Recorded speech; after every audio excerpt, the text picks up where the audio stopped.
Hello everybody, my name's Timmy here, and today I have a video about the new Battlefield 3 Endgame DLC, and I kind of want to do like somewhat of a review, more of like talking about it, but I really want to talk about the new expansion pack for Battlefield 3, because personally I feel it's the best possible expansion pack for Battlefield 3. But first let's talk about what it comes with. The expansion pack for Battlefield 3, the Endgame expansion pack, comes with 4 maps. It's called, they are Kaiser Railroad, Nabeden Flats, Operation Riverside, and Sabalan Pipeline. And each map is based off of a certain season, which is really cool because you have for example, the Sabalan Pipeline, that's a snow map, and that's probably, I believe it's the only snow map in Battlefield 3, which is actually really cool. I mean, I don't know, this combat on that map feels a little bit different because of the snow and like how everything's white, so it's easier to see like tanks and enemies and everything. So it's actually pretty cool. The other maps are cool. Nebadon Flats is like more of like a summer. It's more summer, more like it's in a field with like wind turbines and everything. So it feels a lot. It's a little bit different than compared to like the normal desert maps, but at the same time it feels kind of like like the map, so it makes sense. It's a really cool map. And now let's talk about the vehicles that come with it, because there's also vehicles that come with the map pack.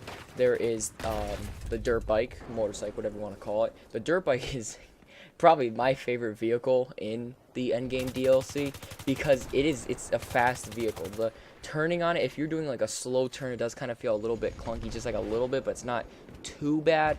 But when you start getting up to speed and you hit shift, I know it's the shift button on the computer. It's down on the left stick for Xbox, so I don't know what it is for PS3. But you hit, you press it down, and your guy does a wheelie, and it increases the speed of the dirt bike, which is really good because a lot of these maps, I know, what is it? Operation Riverside has jumps on the map that you can. What is it? You go on the jumps, and you'll go flying through the air much faster. Especially if you're doing a wheelie, you'll be taking those jumps a lot higher and everything, which is really fun. Just I can honestly spend like hours doing jumps all over the map because they're so fun.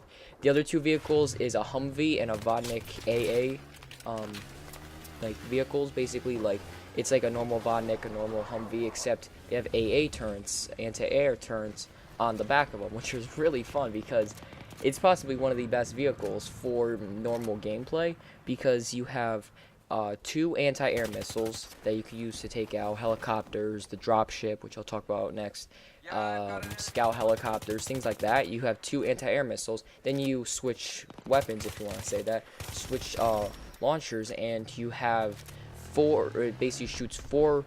Was it dumbfire missiles? Basically, it's just normal rockets that fly, and it's really cool because you can say you need to take out like an attack helicopter that's annoying you. You could switch to the 4 rockets, and say if there's someone capturing a flag, you could just go boom, boom, boom, boom, and take out those guys on the flag, which is really useful, to be honest. Like for example, you'll see later on in the gameplay that I'm gonna be perched up on top of this cliff on Operation Riverside, and I'll be taking them down. Like it's really fun because you have these 2 AA missiles and the 4 dumbfire missiles, which is it's really useful. It's basically a very good vehicle, and with them being actually pretty fast vehicles, say if you need to move to a different location, it's really useful.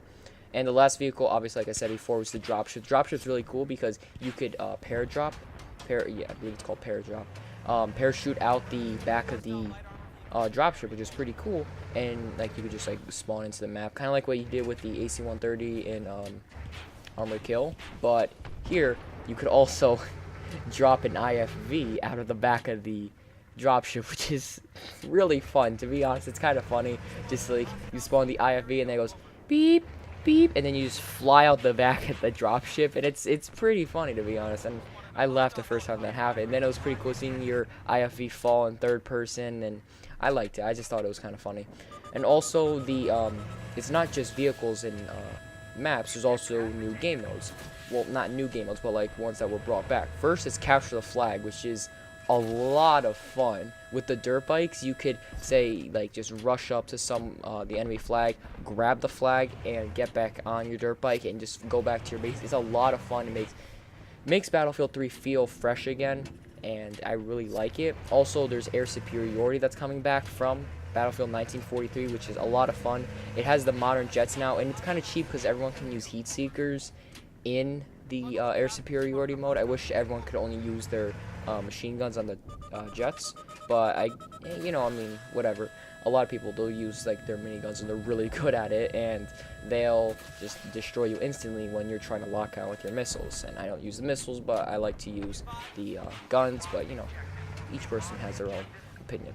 So personally, I think that Endgame is probably the best DLC for Battlefield 3. It's the last one, obviously, so it's definitely one of the best. I think they were all like, we got all these ideas for expansion packs, but they don't really fit in the themes of like Aftermath and Armored Kill and everything. Let's just throw it all together for this last one, and it kind of feels like that, but it's also at the same time really good. So I gotta give it up for DICE for that. I really like this DLC, and it definitely breathes a new light into Battlefield 3, which makes me happy. It's kind of sad to see this is like, it's the last DLC, so it pretty much means Battlefield 3 is like slowly dying out now, which kind of makes me sad because I really like Battlefield 3. But definitely this is my favorite DLC. I know a lot of people, they like Strike at Karkin better, or Back to Karkin if you want to call it, because of those were maps in older Battlefields, and I understand like the nostalgia of it, but this is probably my favorite. So yeah, that's pretty much my review on the Endgame DLC. If you don't have Premium, get it now. And yeah, just get this DLC. You will not regret it. It's a lot of fun. Alright guys, it's been Timmy here, and I will see you all next time.